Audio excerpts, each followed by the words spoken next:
A little baby black, get that garbage out of here. What it do, baby? Yeah, you already know. There's a new NBA champion, and it's a team from Toronto, Canada. OG with the look, got it! OG Anunoby at the buzzer! Oh, like, cause my shot I expected to make it, so like I don't shoot kind of. Looks like you lost another one. Hello and welcome to episode 8 of the What It Do Toronto Raptors podcast. I'm your host, Drew Horton, and let's jump into it. Lots of great father-son duos have played in the NBA, but how many have gotten onto the podcast? Not very many. But proud today, I'm here with my first guest on the What It Do podcast. Greatest dad in the world, Ross Horton. Welcome. Thank you. Great to be on the What It Do. So, first question that I ask everybody who comes on, or should I say I'm going to ask everyone that comes on, how long have you been a Raptors fan? Since day one. I was in Toronto when the franchise started, and at the time I was running home shows, and we had a show at the convention center in downtown Toronto. I was trying to get players to come to the show, but there was just so much demand that we couldn't get anybody. We had a little display there with some of the gear, but we didn't actually get any of the guys to come to the show, which was too bad. Oh, no, that would have been cool. I can only imagine what it would have been like at the creation, the inauguration of the Toronto Raptors. It's funny how the name of the Raptors seems like it was directly inspired from Jurassic Park. Yeah, that's certainly the way it felt, no doubt about it. So, you've been a Raptors fan since day one. What's your all-time favorite Toronto Raptors moment? Well, I think Vince winning the slam dunk competition really kind of put us on the map, and that was the first really big we're playing at the high level kind of moment with the Raptors, but nothing can compare to the championship. Winning the championship is just, until we win another one, nothing will ever compare. And even then, there'll probably be nothing like winning that first one. Oh, I definitely agree. The feeling of winning that championship. I was living in Toronto at the time, still am, and immediately after the game was over, everyone mobbed the streets, and what usually was a 10-minute walk from me home from my buddy's place took me over an hour to get through everyone. Traffic was completely stopped. Everybody was cheering. I got sprayed with champagne a couple of times. People were climbing all over the buildings. It was just an insane feeling, and I'm hoping that while I'm still living here, we'll get to do that again. Yeah, it would certainly be nice. I don't think it's going to happen this year, but have faith, it'll come again. Yeah, this year not looking quite as good as the Raptors championship season. They're currently 17-19 going into the All-Star break, good for 8th place in the East. Lost our last 2 coming in, partially due to the fact that we had 3 or 4 key players out due to COVID protocols. Hopefully they'll be back and okay after the All-Star break. We had a very slow start. We started 2-8. But since then had been building towards something good. They were 15-9 after that. Then, like I said, they lost 2 in a row, but I think mostly due to those COVID restrictions.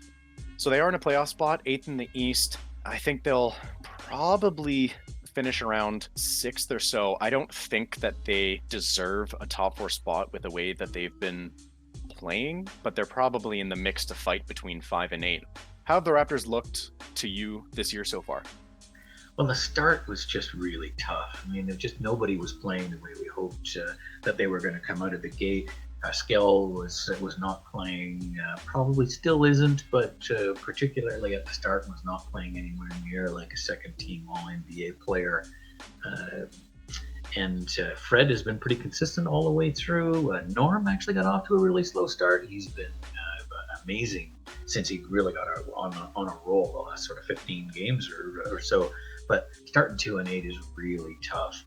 And then, they've lost 3 of their last 4 going into the All-Star break as well. And I think that's largely due to being down 3 starters and almost the entire coaching staff. But I had hoped, I was kind of thinking that they'd be in the high 40s, sort of a pace for maybe as high as 50 if things went really well. So on an 80 game pace for this year, but clearly now getting into the playoffs is the goal.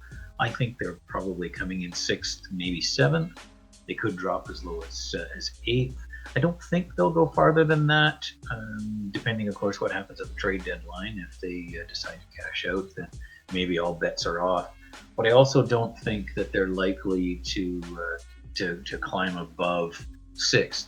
I mean, it's possible, and I thought at the start of the year that they might even get as high as 4th. But the top 3 teams in the East are 2 levels above where the Raptors are, and there's at least 2 other teams, I think, in the Celtics and the Heat that are at a level above where the Raptors are at the moment. Also, not that they couldn't give anybody a handful in the playoffs, and probably will, but I just can't expect that they'd get past. Certainly, a first round win would be pretty good. At very little chance that they would get a second round win this year, I think. Yeah, I agree with pretty much everything there. I think the Raptors will be hard pressed to finish in the top 4. I don't expect them to win a playoff series this year. They've played some good ball, and at their best, they can beat anybody, but beating one of those big teams 4 out of 7, it's tough because they're a below 500 team right now, and honestly, they've looked like it for most of the year. They went on that stretch where they went 15-9, and if they can play that way for the rest of the year, maybe they can build some momentum and give some people a run for their money. Who knows? They might even trade Lowry, who has been one of the lone bright spots for the Raptors. I think at this point, Lowry and Norm are sort of the 2 pieces that you would think would be involved in most trade talks. They don't want to give away OG or Pascal, and they just locked up Freddie, and I don't think many other players on the roster have a lot of trade value at the moment. Yeah, no, I would agree with that. I have a feeling, it's hard to tell, I have a feeling that they may end up doing very little at the deadline. If ultimately the goal is or should be to win a championship, then you probably need to see if you can find a new home for Lowry. I think whether or not he wants to go will make a big difference. I think there's also the soul of the team and the relationship to the fans that will make it hard to move him if he doesn't want to go somewhere else. He's also on a really big number, so there's a lot of money that has to come back, and that really limits the places I think that he could go. So outside of Philadelphia, I think it might be tough, and even that is a bit of a stretch. It wouldn't surprise me that there'll be lots of talk and lots of hype, but both Kyle and Norm end up staying put. I think I could agree with that. I think Philadelphia is the most likely place for Lowry to go. The LA teams would both love a point guard of his caliber and of his playoff experience, but I don't think either of them have the assets or the money to move back. Dallas would be another place that would love a point guard who could run things when Luka's on the bench, and someone who can spot up when Luka has the ball in his hands, because Lowry is a knockdown shooter in addition to being a floor general. But and this is coming out of left field, I know. One team that may surprise would be the Celtics this year. They have a high $20 million trade exception. So they could theoretically trade for Lowry and not have to match salary in the way a usual trade works. Now, I'm not sure that they would do that. Their starting backcourt of Jaylen Brown and Kemba Walker is all-star caliber. Marcus Smart coming off the bench, he can play some shooting guard, mostly a 3 from what I've seen. Don't know what else they would do. They're probably looking for a big man, either a 4 or a 5. But I think Lowry on any contending team will help them, no matter their roster. Yeah, maybe something creative could happen with that exemption and a third team, because Boston doesn't really need another backcourt player. Not the way they could. Adding Lowry will make them better. There's no question about it. His incremental value over what they've already got in the backcourt is not nearly as big as if they could add a power forward or a 5 even that could be a difference maker. So Not that there's a lot of those guys available either, but those guys, if you could find somebody like that, it might be what Boston needs to get back into the conversation, because they're really not in the conversation with the top three teams. They're well behind the Bucks, in my opinion, and the Sixers, and I think the Nets particularly now are. I think they should be favorites overall. I think the Lakers probably still are, but I think the Nets should be right there as well. Yeah, I don't know how Lowry would get traded, because it's like you said, other than Philly, I don't think anyone really has the assets or the need for Lowry, and like you said, the incremental value, diminishing returns of having a third all-star level guard. So I think you're probably right about that. They might not target him directly. I've heard reports that they're going after Harrison Barnes. We'll see. And in terms of your comment earlier, it'll be tough to trade Lowry if he doesn't want to leave, and it seems he doesn't. There were trade rumors and reports, and Kyle on his Instagram went out of his way to quash them. So it seems like he wants to end the season a Raptor. Where he goes from there, who knows? But it looks like the Raptors are going to try and finish the year with not making any moves, or just making small moves and ride out the year and give their young core some more playoff experience. Yeah, I think if he goes to Masai and says, I'd really like to take a run with the Sixers and go play in my hometown, then I think that really changes the conversation. Then I think you start looking at some of their young players, and maybe a draft pick, and I wouldn't hesitate to pull the trigger on any kind of a decent package coming back, because the Raptors are clearly not winning this year, and I'm not sure if Lowry's coming back next year as a free agent or not at this stage. So. And I think that he's earned whatever he wants from this franchise. He has been the heart and soul of this team since he got here, basically, since he got the starting job. And him and DeRozan for a long time were synonymous with the Raptor name. Whatever else was going on with their roster, you could always count on Kyle Lowry and DeMar DeRozan to get the Raptors into the playoffs. And then once DeRozan left, Kyle Lowry stepped up, and he was the leader of the team in the championship run. Kawhi was their best player, there's no doubt about it. But the leader of that team was Kyle Lowry. Yeah, he is the greatest Raptor, I think. Not just for what he does on the court, for what he does in the community and the effect that he has on the team leadership in the locker room, everything. If he wants to stay, I think he stays. Yes, ultimately it is his call. It seems like. I know that the DeRozan trade shook a lot of Toronto, including some of the players at the time, but I think it's a little bit different now after winning the championship. I don't think Lowry goes anywhere without his own blessing. Yeah, anything's possible, but I think likely he's going to stay put. I would agree with that. And the Raptors aren't going to contend this year. In all likelihood, they probably lose in the first round this year. That being said, there have been some bright spots this year. I would look to Fred a little bit. He's been a borderline all-star. He's been very good. We'll talk about that in a bit. But recently, in the last few weeks, Norman Powell has been lights out. He is looking very, very good.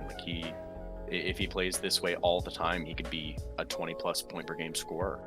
Yeah, he's on a really nice roll. He had a slow start, but boy, he's been really, really good since then. His shooting percentage is going up. He's despite the slow start, he's closing in on 20 points a game. He's over 20 points a game, I'm sure, since the first 6 or 8 games of the year. And his defense is, he works hard. He's not an intuitive defensive player the way some of the other Raptors are. The bar's pretty high for the Raptors. But overall, he's a valuable player, and he's really going to get paid, I think, in the off season. So whether or not he goes somewhere, that's a different question as well. I'd be surprised if they move Norm at this point. But if they decide that they're going to listen, there'll probably be lots of people that are interested. I agree with that. He would be good as a starting guard on most teams in the NBA, and I think on contenders, he's a key bench piece. the way he creates his own offense means that he can score anywhere in any fashion. He gets to the rim. He's got a decent mid-range game. He's got a bit of a floater, doesn't use it a lot, but that's because he's so athletic. He can usually go up for the layup or the dunk. And he is a knockdown three-point shooter. So any team that needs offense, I think will look to Norm. Although I think you're right that the Raptors will likely keep him. He's probably a key part of this core going forward.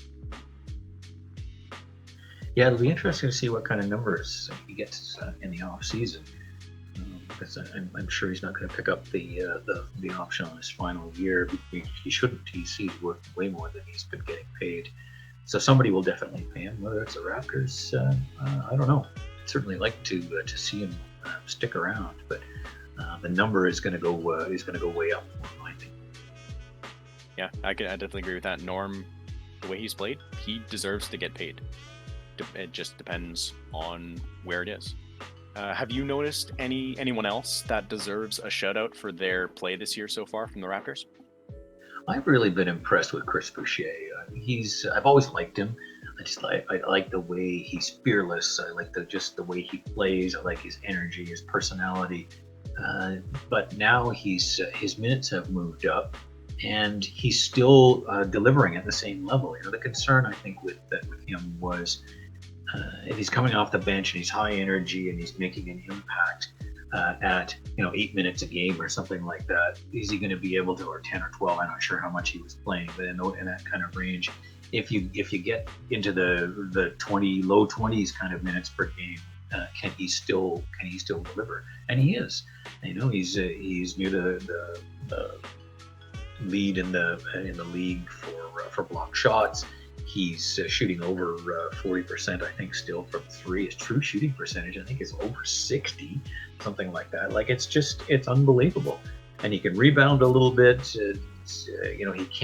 He can't push around the big guys, but his energy and his fight and his drive means that if he's out of the way, it's because he's gotten banged or pushed out of the way, not because he hasn't gotten in there to pump it up. So.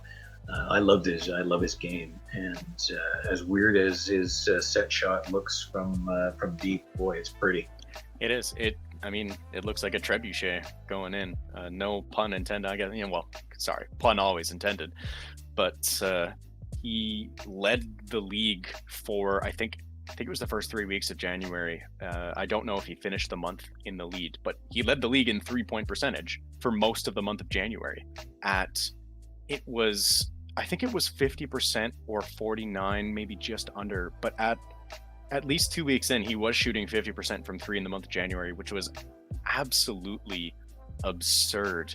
And though, like you said, he can't really handle the big fives, there are very few dominant centers that can really take advantage of that. And it's lucky for him, I should say, that the game has shifted away from the traditional center. He makes a fantastic small ball five because against anyone that isn't, say, Embiid, Giannis, Jokic, Gobert, he provides excellent rim protection. The way he was playing, he was a real candidate, and probably still is a real candidate for sixth man of the year. The only issue that I've seen with him is his play from 20 to 25 minutes. You said he has the production, and I definitely agree with that. He can bring the energy and the production for a long stint in those starter minutes, but he has a problem with fouls because of the aggressive defense that he plays. Yeah, keeping him on the floor is obviously pretty key. And he's just delivering in a lot of ways at kind of low to mid 20s minutes. He's still at 6.5 boards a game. That's pretty good for a guy that everybody considers is small at the position. Yeah, his impact is huge. There was a funny stat. I think it was around the Christmas time or something like that, but one of the NBA reporters tweeted out that Boucher was third in the league in PER at one point, only behind Giannis and LeBron. Now there's something to say when the three players on your list are Giannis, LeBron, and Boucher. That maybe Boucher doesn't quite belong quite at that tier, but his impact is tremendous. And that stat, although maybe it does overvalue him a little bit, he deserves to be in that conversation of impact guys around the league. Yeah, I agree. He's taken a big step this year, and it's just fantastic to see it.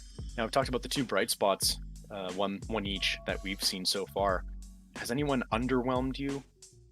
I've been a little disappointed with Matt Thomas. I kind of like his game. I like the way he hustles, and he can just stop on a dime and shoot the lights out. He's a liability on the defensive side, or maybe liability is too harsh a word. Maybe it's not. He's not a Raptors level defender compared to a lot of people that are getting minutes. But he's not making his shots, and when he doesn't make his shots, he just drops out of the rotation. And I'm just disappointed. I was really hoping. I like the guy. I like his game. I like that he's game.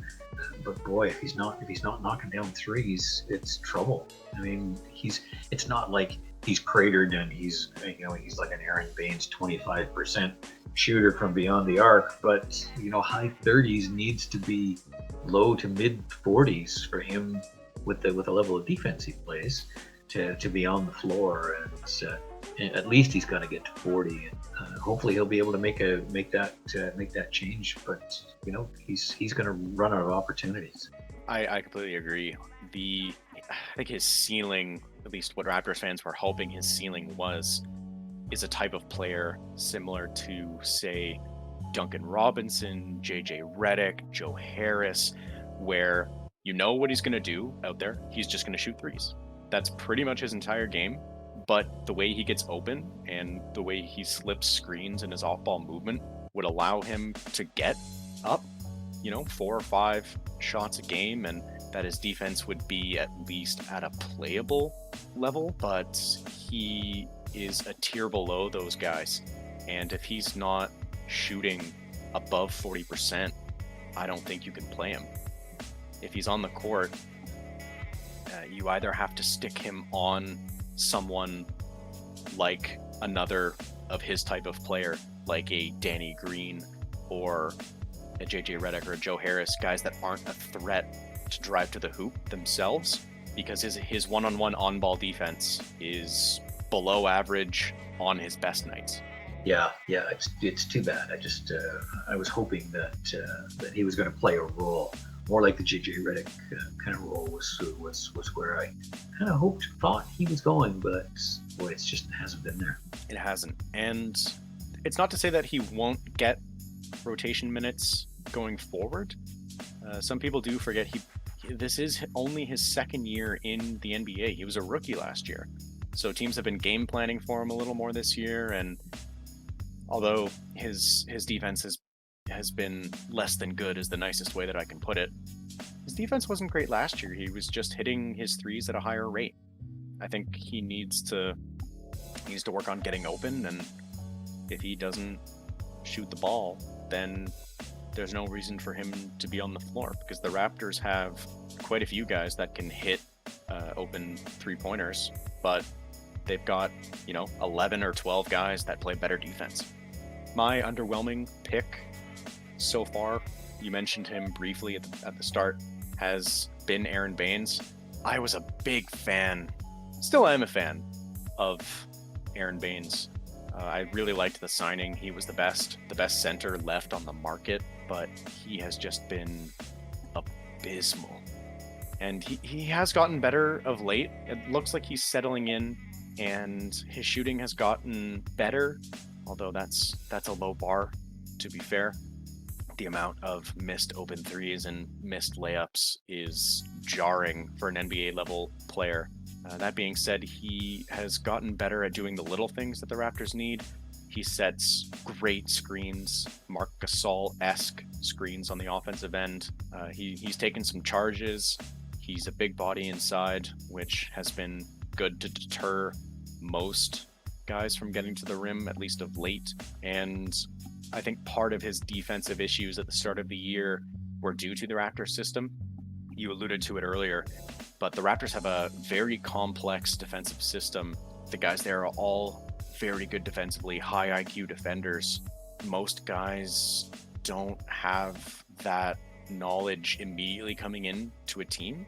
And so that bumps up, especially when you consider the Raptors and their defensive core, how long they've played together under Dwayne Casey and then Nick Nurse, where Baines is just plopped into the starting lineup with 4 players that he doesn't know without a real training camp. And then on top of that, the Raptors play one of the most complex defenses in the league because of the different looks and all the switching that they do. Looking back, it was kind of inevitable that he would have a rough start defensively early on, and he has picked that up. He's looked better and better as the season has gone on. Still doesn't quite look like himself. This is probably the worst year he's had in his career, at least in the last 4 or 5 years or so. So hopefully he picks it up in the second half, but he hasn't looked great so far. Do you think he can pick it up? Do you have hope for him, or do you think at this point he's sort of a lost cause? No, I still have hope. He is a guy that I've always liked, and the things that he does well. You mentioned the hard screens and just good old fashioned hard, tough nosed defense. It's something that the Raptors over the years haven't had a lot of. Just a little bit of snarl in the paint is actually very useful for the Raptors, and he brings some of that. I don't understand how he's gone from 35 to 24% shooting from beyond the arc. That's the thing that's really tough. Wild. But I think he may be a little more comfortable now coming off of the bench, and if he can settle into the system and understand it a little bit, he strikes me as the kind of guy that would be able to pick that up.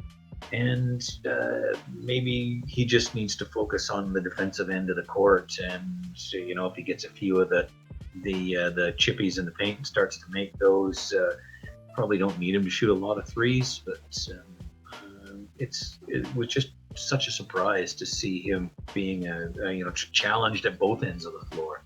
So I think his defense will probably pick up, and he's the kind of guy that's nice to have around in the playoffs too. So regardless of who you're going up against, particularly if it's one of the either the Sixers or the Bucks, you're going to need somebody with that kind of bulk to get in and take some of those minutes against Embiid and Giannis. He's going to need to play a part in the Raptors system if he wants to get minutes, and then he's going to have to be productive if they want to have a chance to win a playoff series. I'm hopeful for him because, like I said, I think I've seen improvement in all facets of his game from the start of the year until the All-Star break, especially in the defensive end. But in the last couple of weeks, I think we've seen him pick up his offensive game a little bit. He's got a half decent turnaround. He's made a couple nice hook shots here and there in the paint, even some contested ones. And his 3-pointer is started to fall closer to 30% over the last month or so. So I think he's finally starting to settle in. And if he plays anywhere near his career averages, he's good. He's a good player. It was unfortunate that he didn't have a good first half of the season, but if he can build on it and keep getting better and get to where he usually plays at, I think he'll find lots of minutes for the Raptors. So the Raptors didn't have an all-star this year. Speaking of all-stars, I didn't really care about the all-star game this year.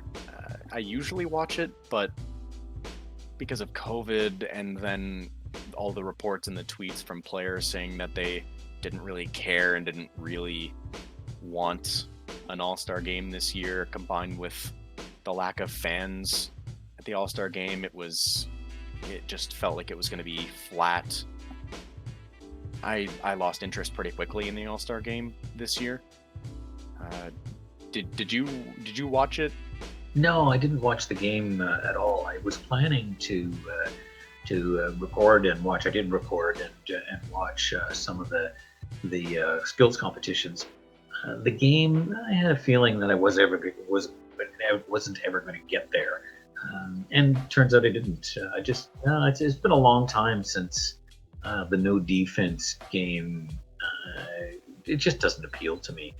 The skills competitions where people are actually trying, I think, are kind of fun. Dunk competition it's getting a little tired. I just don't know how many new things that you can do. It's been going on for a long time. It's still fun. I like the 3-point shooting competition because it's a huge part of the game, and there's a lot of guys that can really light it up. And Steph winning again is just feels right. But I didn't end up actually watching any of it at all this year. I'm with you. It didn't feel like this was the year to have an all-star game. Personally, I will say one thing about your point about them not playing defense. I definitely agree. I think it takes away from the seriousness of the game. I guess that's sort of the point. You get to see all these players do fun things on the court because people aren't playing any defense. For example, Giannis had a nice step back three. I did catch some of the highlights later on, and Steph alley-ooped for Chris Paul. Chris Paul alley-ooped for Steph. So to see those short guys dunking in a game was really cool. They hung on the rim, and they're showboating, having a good time, and it's nice to see the players a little more relaxed. You get to sort of identify with them a little bit more, and I think it helps the game grow to see these NBA All-Stars have a little fun. I do agree with the defense point, except that with the new rule of the fourth quarter being a different type of game almost. It becomes a first to a certain score rather than a time limit. I think that has really helped the All-Star game. Didn't do a lot this year, but last year's All-Star game was amazing. It became essentially a game of 21 with some of the best players in the world, and you had guys playing hard defense, doubling, trapping, and passing up good shots for great shots in an All-Star game. Kyle Lowry took a couple charges in the All-Star game. People really wanted to win. I think part of that was that the All-Star game was partially a memorial for Kobe last year, so that probably had some impact on the players. But I do think that making that adjustment and not having a time limit, but having a certain score that both teams had to get to, I think that would help in most All-Star games with having it being competitive coming down towards the end. But this last year, nothing really appealed to me about the All-Star game, personally. Yeah, I'll certainly tune in again in the future, but yeah, I just wasn't motivated to take it in this year. I think a lot of people are busy worrying about other things this year than the NBA All-Star game. I'll watch it next year, probably. We will see. The All-Star game just fell flat this year. That's all I'll say about that. And while we're on the topic of the All-Star game, the Raptors didn't have an All-Star. Probably didn't deserve an All-Star. Did anyone have a case that you think they might have had an All-Star worthy first half of the season? I didn't think so. Fred, I think, was the closest. His all-around game is just amazing. He's top 10, I think, in deflections and in assists, and he's gotten to the 20-point mark. Had a couple of amazing games this year. So his overall package, he's an elite defender. I think has got him close, but I think he's going to have to either get named to an All-NBA defensive team or get into the 25-point per game range before he's going to be an All-Star. I love his game. I think of him like an All-Star, but I look at the lineup and we say, who would I have taken out? And there just isn't anybody. And Pascal's not playing at that level this year, and Kyle is close, and maybe he gets a coach's nod, but probably not on a 17 and 19 team, and probably not this year. I completely agree. Wow, like father, like son. I think if the Raptors were a top 4 seed, maybe even above 500, they might get one All-Star, I think they'd probably have to be at least 5th seed for them to get an All-Star. Probably top 4, but as they are 17 and 19, they don't deserve one because they're not one of the top teams, and they don't deserve one because none of the guys have really played at an all-star level in terms of what it takes to be an all-star in the NBA. We have 3 guys that can give all-star level impact, I would say. You named them, Siakam, Lowry, and Freddie. And I think Fred was probably the closest out of all those guys. I mean, night in, night out, I feel like he's an all-star. The amount of shot creation, defense, shot making is, I think, at an all-star level, but he just didn't do enough to take away anyone else's spots. He'd probably have to be at 25 points a game with everything else being equal. And like you said, maybe an all NBA defense team, and which I think is in his future if he keeps playing the way that he does, but he doesn't have the profile to beat out those other guys on similar numbers. And I don't think and if we're talking similar numbers to somebody like Jaylen Brown, 1, he doesn't have the profile, but 2, I think his overall numbers were slightly worse in most box score categories. He's got Jaylen Brown beat in a few key advanced stats, and like you said, the deflections and his defensive ability and defensive impact, but he's at 20 points a game and Jaylen Brown is at just under 25. It's sort of a no-brainer that Jaylen would be an all-star this year, and there's nobody else that I look at and go, nope, he doesn't deserve to be an all-star. Fred, take his spot, especially with Harden coming over. It makes the guard spot 1 less deep for an East all-star. I think, maybe if Harden wasn't there, that Lowry or Freddie would have gotten a vote, a coach's vote, but it is what it is. I'm hoping that we'll have an all-star next year, but this year I think it's right that we didn't have one, because I look at those 3 guys and I don't see all-star numbers. Yeah, I think Fred's defense will eventually get him there, because I think he's going to make an all defensive team sometime in the next couple of years. But I just can't justify it this year. No, and that's okay. I think that we got a couple of guys. Pascal, he was named an all-star last year. I think Fred is going to be named an all-star eventually. It's okay. It doesn't have to be this year. This isn't the year for it, and that's okay. The Raptors and them specifically, not specifically, but them also, didn't play well enough for it, and that's just the truth of the matter. So we've talked about a lot of the Raptors, but a lot of familiar names in terms of the guys that we've talked about so far. Who of the new Raptors players has most impressed you so far? I've kind of liked watching Yuta play. He's just got that defensive intelligence, the defensive IQ that fits with the Raptors system. He seems to know where to go. He seems to be able to pick up the schemes quickly. I like the way he shoots. He's got high energy. He's on the floor after balls. There's just a lot of things that he does really well. That I've really enjoyed watching him play. I think the ankle has really slowed him down. That's kind of unfortunate. He was looking really good. Now he's kind of plateaued a little bit.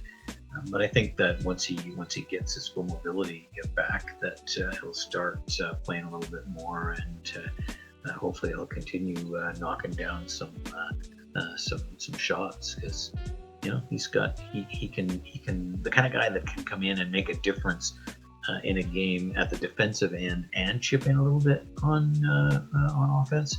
I think he could be a key rotation piece down the road. Certainly for a guy who's on a 2-way, it's been gold so far this year. I agree. I love the way he plays. He definitely embodies the Raptors culture of grit and hustle, especially on the defensive end. But like you said, he's got a nice shot. He can knock down some threes. He's a fairly good spot up shooter. A little hard pressed for him to create his own shot off the dribble, but I mean, not a lot of guys in the NBA can do that, so it's not necessarily a huge knock on him. He reminds me of a really raw OG Anunoby in the sense that they've got the same skill set that OG started with. Just mostly a defensive guy, can knock down the open threes, but his real impact is on the defensive end. And yeah, like you said, if you've got him as your sort of eighth guy coming off the bench, he can make a difference, and he can do it without having the ball in his hands. And you need guys like that. He's been very good until the injury, like you said. Then he'd been slowed down by it, but he's definitely one to watch out for. I wouldn't be surprised if they guaranteed his contract and we saw him on a full NBA contract next year, even if it is the minimum. Yeah, I hope so. I think that he'd be a great addition. Definitely. The guy I've been most impressed with has been DeAndre Bembry. I wasn't super high on him coming in because he looked like he was just going to be sort of a Hollis Jefferson light almost, but he's proven me wrong. He's been a great guy off the bench for the Raptors. He started a couple games for them too during this last stretch. He can have the ball in his hands and drive to the rim. He can make shots if the defense leaves him wide open, so he at least has the threat of spacing, which I was impressed by, because the knock on him coming into the year was that people were saying he was going to be a 30% or below three-point shooter, and he hasn't looked that bad. But the main reason they brought him in was his leadership and his defensive savvy, and I think he's got both in spades. His impact on the defensive end is great. He locks down pretty much anyone that he guards. He's probably up there with OG and Pascal in terms of the top wing defenders on this team. I think you could make an argument that he's maybe the fourth best defender on the team, behind Pascal, OG, and Fred. I just think that, I mean, Kyle, you can obviously make an argument for, but he's lost a bit of lateral quickness over the years, and Bembry still has that in spades, plus a high defensive IQ. So I've been very impressed with him so far. What have you thought? Yeah, I have too. The thing that's probably best about Bembry so far is his defense has been great, but he's I think all of his shooting numbers are up, like compared to career. So that's been a really nice surprise, because you get the high energy and the aggressive defending and the one-on-one lockdown, but he's been able to contribute at the other end too, at a level that probably none of us really expected. So yeah, he's been a really pleasant surprise. Yeah, I certainly didn't expect him to be a threat on the offensive end.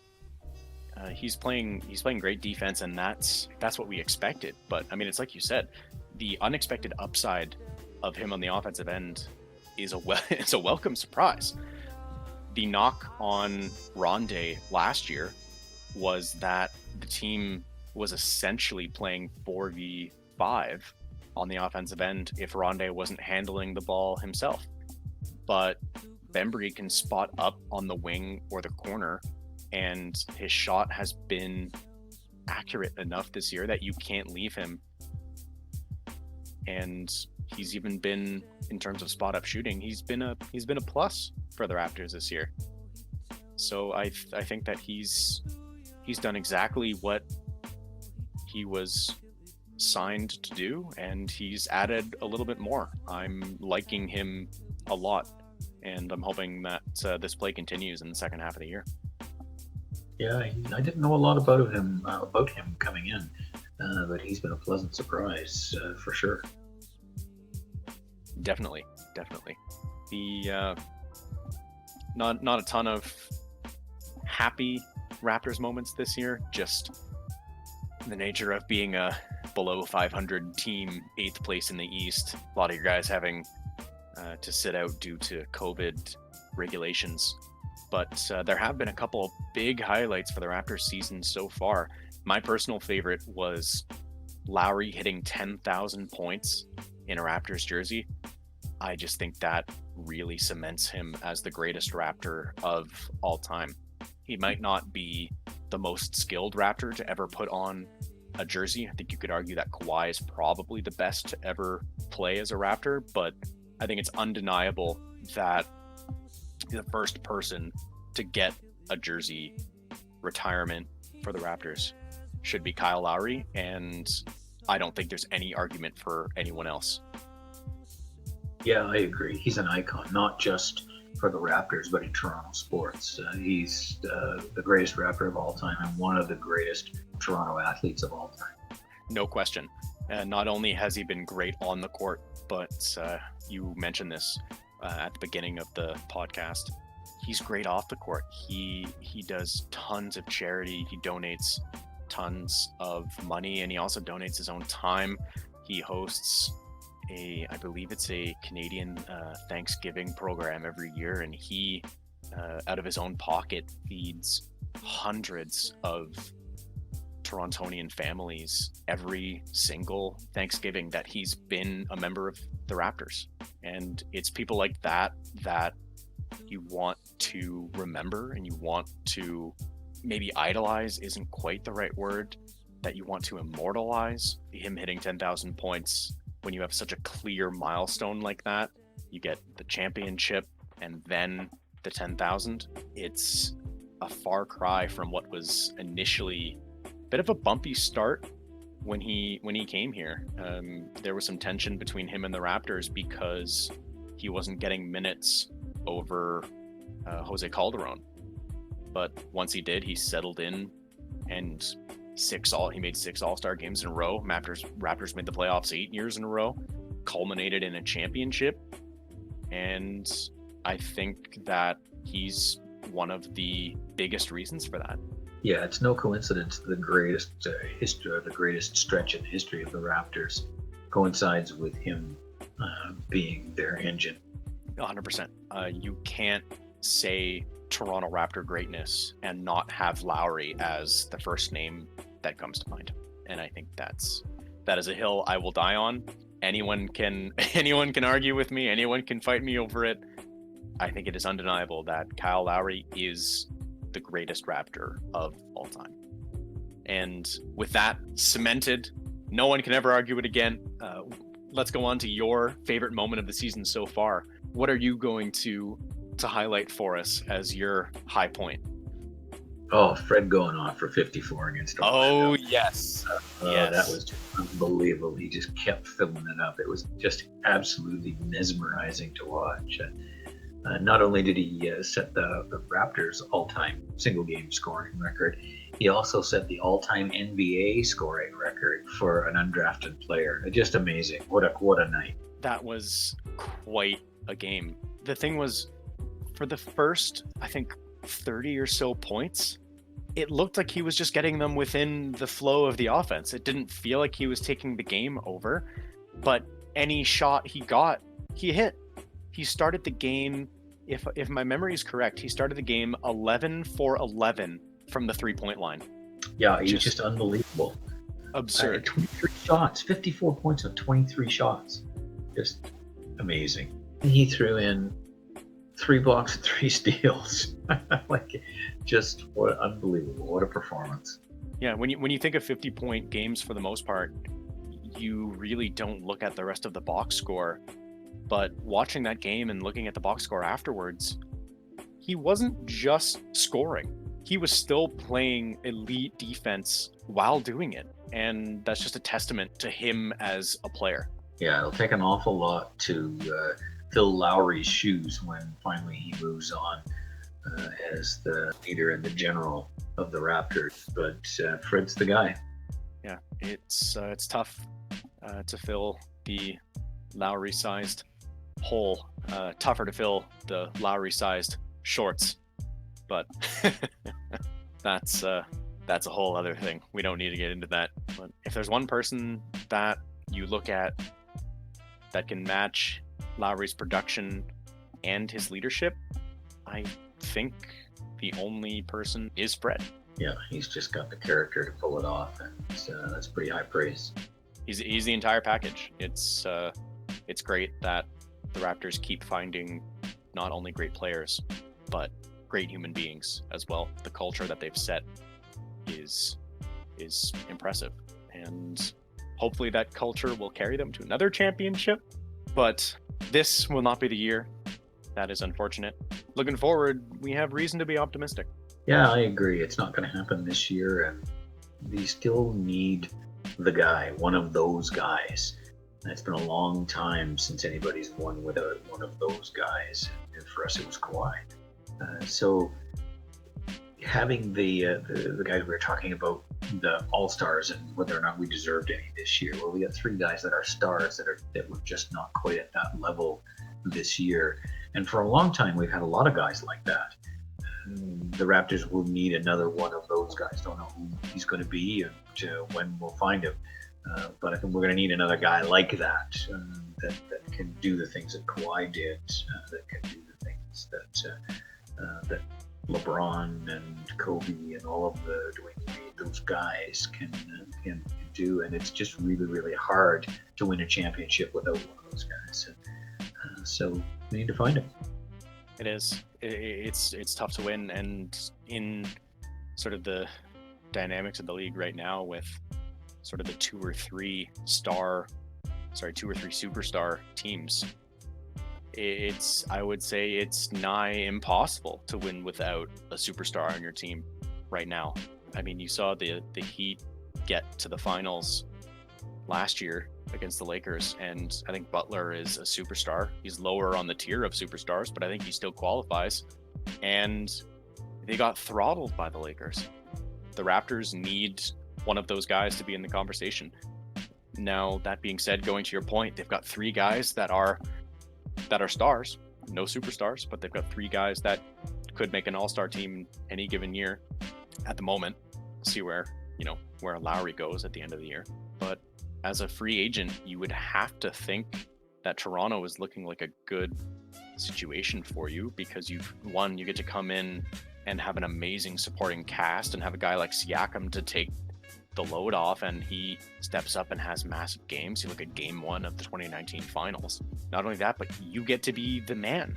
Kawhi came in and it was immediately clear who the number 1 guy was, and everyone knew their roles. Chemistry was not an issue on the court, not really an issue off the court either. It's a testament to the Raptors as well, I think. So you'd have to hope that one superstar someday soon meaning the next few years, would look at the Raptor situation and think, I think I could do what Kawhi did and lead this team to another championship. Maybe that's a little bit of a homer take, but I'm sticking with it. Yeah, first thing we need to do is get Masai signed up again, because he'll be the guy that pulls it off. Yes. If there's one guy you want in your organization, Masai is the first person you take every single time. And with that, I think that brings it to a wrap. Thank you so much for coming on. It was an absolute pleasure having you. I've known you a long time. This is fantastic. I'd love to have you on again. And I mean, the 2 of us, we can talk Raptors anytime for as long as we have breath. So to have it on a platform like this is just an added bonus. Yeah, I really loved being able to be part of the What It Do and have the chat, and I'd love to do it again sometime in the future. Yeah, I'd love that too. Trying to get some more guests on as well. But you're a fan favorite. You're a host favorite. So I can say with complete certainty that you will be invited back. Good to be a friend of the cast. Not just a friend of the cast, but a family of the cast. You're 1 tier above. Well, thank you for listening to episode 8 of the What It Do Toronto Raptors podcast. I have been your host, Drew Horton, joined by the one and only Ross Horton, signing off. Peace.